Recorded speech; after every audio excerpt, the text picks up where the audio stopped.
बिस्मिल्लाहिर्रहमानिर्रहीम। अस्सलाम वालेकुम। बेसिक इलेक्ट्रॉनिक्स का चैप्टर नंबर 1 का लेक्चर नंबर 2। अच्छा, ये बेसिक इलेक्ट्रॉनिक्स का जो कोड है ना, ये 263, ये पुराना जो कोर्स है उसके मुताबिक है। नया कोर्स जो है उसको कोड में मैंने फ़िलहाल देखा नहीं है, तो खैर, लेकिन कोर्स कंटेंट जो है उसके सारे जो टॉपिक्स हैं वो सेम ही हैं, उसमें कोई ज़्यादा फ़र्क नहीं है। तो आज का लेक्चर जो है स्टार्ट करते हैं। अच्छा, कल जो है हमने, कल नहीं, परसों परसों जो है हमने इलेक्ट्रॉनिक्स के बारे में पढ़ा था कि इलेक्ट्रॉनिक्स जो है वो क्या है। इलेक्ट्रॉनिक्स, इसका इस्तेमाल कहाँ होता है हमारे जो है आज की जो यानी कि ज़िंदगी है, आजकल की जो लाइफ है उसके अंदर इसका क्या इस्तेमाल है, यानी कि रोज़मर्रा की ज़िंदगी में इसका क्या इस्तेमाल है, कहाँ कहाँ ये हमारे लिए आसानियाँ पैदा करती है और कहीं कहीं पे ये हमारे लिए मुश्किलें भी पैदा कर लेती है। ठीक है, जैसे हर चीज़ का एक बेनिफिट होता है। ठीक है, मेरिट्स एंड डीमेरिट्स, कुछ फ़ायदा होता है तो कुछ नुकसान भी होते ही हैं। खैर, ये तो इंसान के अपने ऊपर है, वो उस चीज़ को किस तरीके से इस्तेमाल करता है।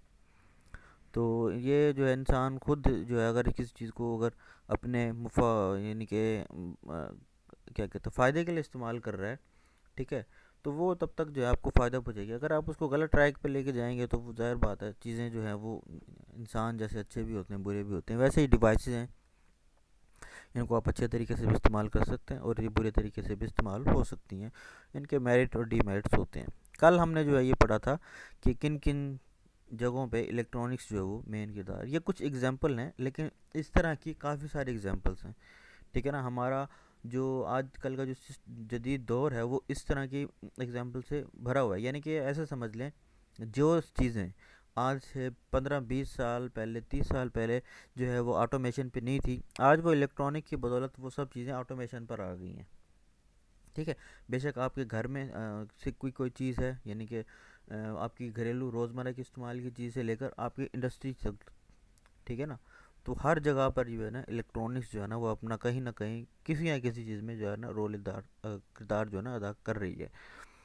इसकी छोटी सी एग्जांपल मैं अगर आपको दूं, आज से 10 साल पहले या 15 साल पहले जो हमारे घरों में रोशनी के लिए, लाइट के लिए जो इस्तेमाल की जाती थी चीज़, वो थी बल्ब्स और ट्यूबलाइट्स थी।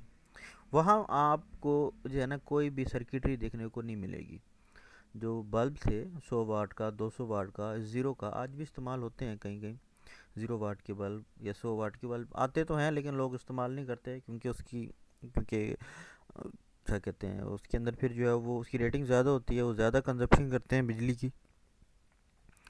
तो वो 100 वाट और 200 वाट के जो बल्ब थे, ठीक है ना, उनके अंदर कोई सर्किटरी नहीं थी, यानी कि कोई इलेक्ट्रॉनिक सर्किटरी नहीं थी। वो सिंपल जो है ना एक इलेक्ट्रिकल डिज़ाइन किया गया था, एक वैक्यूम के अंदर, यानी कि जो आपका ग्लास है वो एक वैक्यूम होता है, उसके अंदर जो है वो आपकी जो है सर्किटरी जो है वो बनाई गई होती है। तो आजकल अगर हम देखें, जो हमारे पास एनर्जी सेवर्स आ रहे हैं या हमारे पास जो एलईडी लाइट्स वगैरह आ रही हैं, उसके अंदर जो है ना छोटी सी सर्किटरी लगी होती है। ठीक है, और बेशक वो 5 वाट की हो, लेकिन वो काम जो है ना 100 वाट का कर रही होती है, यानी कि इतनी रोशनी आपको प्रोवाइड कर रही होती है। लेकिन यूटिलाइजेशन जो एनर्जी की है, जो कंजम्पशन हो रही है एनर्जी की, वो कम हो रही है, फ़ायदा आपको ज़्यादा मिल रहा है। तो इलेक्ट्रॉनिक्स जो है ना इस तरीके से हमें ज़्यादा फ़ायदा दे रही है। अब है इमिशन, इलेक्ट्रॉन इमिशन, अगला टॉपिक है। इलेक्ट्रॉन इमिशन यानी कि इलेक्ट्रॉन का मतलब है ये जो एक एटम का जो है एक हिस्सा है, पार्ट कह लो आप। ठीक है, जैसे आप लोगों को पता होगा कि अगर हम मेन मेन चीज़ों की बात करें तो आपका जो एटम होता है वो स्मॉलेस्ट पार्टिकल ऑफ मैटर इसको कहा जाता है। एटम के अंदर एक न्यूक्लियस होता है, न्यूक्लियस के अंदर प्रोटॉन और न्यूट्रॉन्स होते हैं, ये आपने चीज़ें पहले भी पढ़ी होंगी। और इलेक्ट्रॉन्स जो होते हैं वो क्या करते हैं, जो न्यूक्लियस है उसके गिर्द रिवॉल्व कर रहे होते हैं, डिपेंडिंग कि कौन सा एलिमेंट है। जिस हर एलिमेंट के अंदर जो इलेक्ट्रॉन्स की जो तादाद है, प्रोटॉन्स की जो तादाद है, वो क्या होती है, वो डिफरेंट होती है डिपेंडिंग ऑन द एटॉमिक, क्या कहते हैं, एटॉमिक मास। तो हर एलिमेंट की जो इलेक्ट्रॉन के एलिमेंट का जो एटम है उसके अंदर जो इलेक्ट्रॉन्स की तादाद है वो डिफरेंट होती है। अब ये क्या है हमारा, ये है हमारा एटम। ठीक है, ये है एक हमने स्ट्रक्चर, एक मॉडल बनाया हुआ है एटम का। ये एटम है, उसके अंदर है न्यूक्लियस। ये जो ब्लू वाले हैं यानी कि येलो वाले हैं, इनको हमने प्रोटॉन का नाम दे दिया, और जो ब्लू वाले हैं वो न्यूट्रॉन है, क्योंकि न्यूक्लियस के अंदर प्रोटॉन और इलेक्ट्रॉन क्या कहते हैं, न्यूट्रॉन्स की तादाद जो सेम होती है। प्रोटॉन्स के अंदर जो है वो पॉजिटिव चार्ज होती है, न्यूट्रॉन्स के ऊपर जो चार्ज नहीं होती वो न्यूट्रल होता है। ये न्यूक्लियस है। न्यूक्लियस के अंदर और भी बहुत सी चीज़ें होती हैं, लेकिन खैर हमारा वो टॉपिक नहीं है क्या होता है क्या नहीं। हम सिर्फ एक ब्रीफ जो इंट्रोडक्शन एटम का दे रहे हैं। ये इलेक्ट्रॉन्स हैं, ये इलेक्ट्रॉन्स जो हैं वो सारे एटम के न्यूक्लियस के इर्द गिर्द जो है वो रिवॉल्व करते हैं, यानी कि उसके इर्द गिर्द घूमते हैं, चक्कर लगाते हैं। थोड़ी थ्योरी पढ़ लेता हूँ, फिर इसको समझाते हैं कि इलेक्ट्रॉन इमिशन होती क्या है। Generally emission refer to a process by which any object become free. Emission का मतलब है इमिट होना, निकल जाना, खारिज होना, जगह को छोड़ देना, इमिट हो जाना। ठीक है, अखराज जिसको कहते हैं। इमिशन का मतलब है जो है वो हम ज़्यादातर जो है वो सेंस में लेते हैं कि फ्री हो जाना, सिंपल।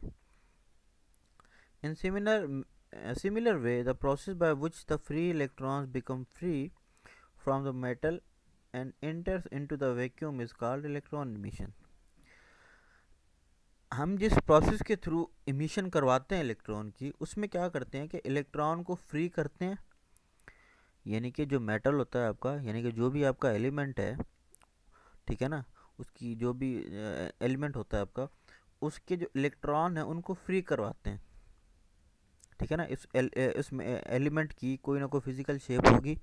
मेटल है, जैसे आपका आयरन है, गोल्ड है, सिल्वर है, एल्यूमिनियम है, इस तरह के मेटल हैं। लेट्स सपोज हम बात कर लेते हैं, अब ये कोई ना कोई जो है वो पीस होगा मेटल का।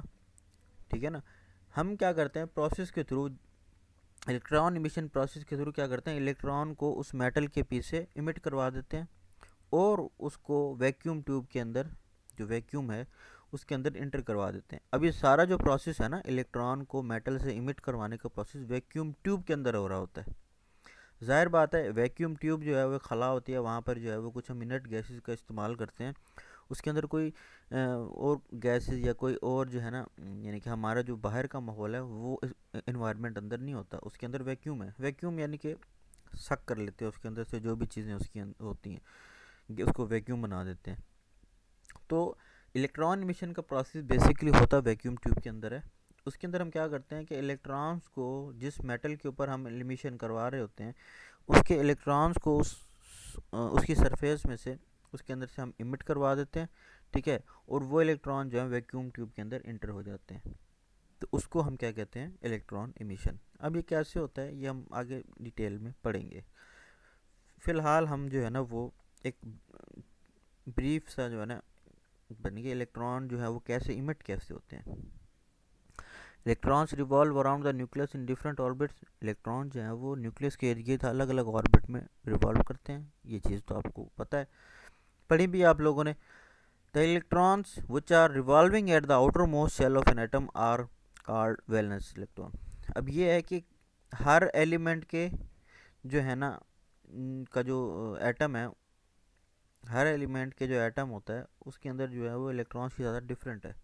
तो एक नंबर ऑफ यानी कि अमाउंट जो है ना इलेक्ट्रॉन होंगे, हर किसी के मखसूस इलेक्ट्रॉन होंगे, और जाहिर बात है हर किसी का जो है ना कोई जो है आखिरी वैलेंस शेल, यानी कि इसको कहते हैं हम ऑर्बिट शेल भी कहते हैं। ये इसके अंदर 3 शेल हैं, 1 2 3। इसके अंदर अलग अलग इलेक्ट्रॉन्स है, इसके अंदर इलेक्ट्रॉन्स है, और इसके अंदर अलग इलेक्ट्रॉन्स है। जिसके इलेक्ट्रॉन ज़्यादा होंगे तो जाहिर बात है वहाँ पर एक चौथा शेल भी ऐड करना पड़ेगा। ठीक है ना, तो यानी कि कहने का मतलब ये है कि जो भी एटम, जिसके भी जितने भी इलेक्ट्रॉन्स होंगे, उसका जो आखिरी आखिरी शेल होगा या आखिरी ऑर्बिट होगा उसको हम कहते हैं वैलेंस शेल। ठीक है, उसके अंदर इलेक्ट्रॉन्स को कहते हैं हम, उसके अंदर जो इलेक्ट्रॉन्स हैं उसको हम कहते हैं वैलेंस इलेक्ट्रॉन। या यहाँ पे जो लिखा हुआ है outermost shell of an atom, किसी भी एटम का जो आउटर मोस्ट शेल है, तो ये आउटर मोस्ट शेल है, इसके अंदर जो इलेक्ट्रॉन्स है इसको कहते हैं वैलेंस इलेक्ट्रॉन, इसको कहते हैं वैलेंस शेल, और इसके अंदर मौजूद इलेक्ट्रॉन्स को कहा जाता है valence electron. The valence electrons and the atomic nucleus are present at the greater distance। Valence electrons और न्यूक्लियस के दरमियान जो है फ़र्क बहुत ज़्यादा होता है। Hence the electrostatic force of attraction present between the valence electron and very small. जितना नज़दीक ऑर्बिट होगा या शेल होगा न्यूक्लियस के, उतनी ज़्यादा फोर्स ऑफ अट्रैक्शन ज़्यादा होगी, नेगेटिव पॉजिटिव। क्योंकि न्यूक्लियस के ऊपर ओवरऑल अगर हम चार्ज को काउंट करें तो वो पॉजिटिव बनती है। इसके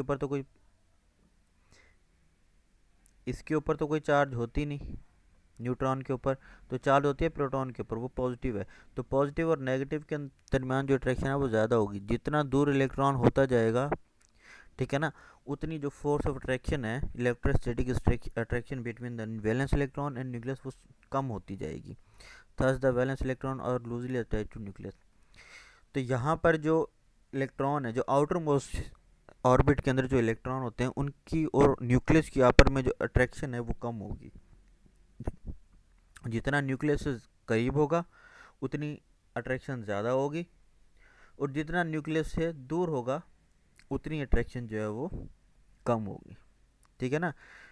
तो ये है फ़िलहाल हमारा आज का टॉपिक कि इलेक्ट्रॉन जो है वो न्यूक्लियस से वो कैसे जो है नो अटैच्ड होते हैं।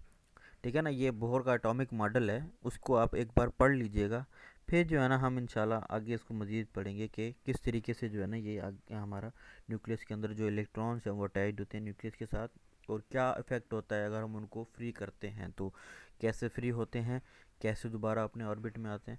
तो एक बार आप बोहर का एटॉमिक मॉडल जो है ना रिवाइज कर लीजिएगा, केमिस्ट्री के अंदर होगा, उसको देख लीजिएगा कि एटम का स्ट्रक्चर जो उसने बताया है वो किस तरीके से होता है। इंशाल्लाह फिर अगली क्लास में जो है ना हम इसको आगे लेके चलेंगे मज़ीद, क्योंकि थोड़ा थोड़ा इसको फ़िलहाल हम पढ़ते हैं। इनिशियल है ये, थोड़ी अगर चीज़ आपको समझ आ जाएंगी तो इंशाल्लाह आगे जो है ना कोई मुश्किल नहीं होगी। फ़िलहाल आप इसको पढ़ लीजिएगा, इंशाल्लाह फिर अगली क्लास में जो है ना हम आगे बात करेंगे, आगे पढ़ेंगे। तब तक के लिए अल्लाह हाफिज़।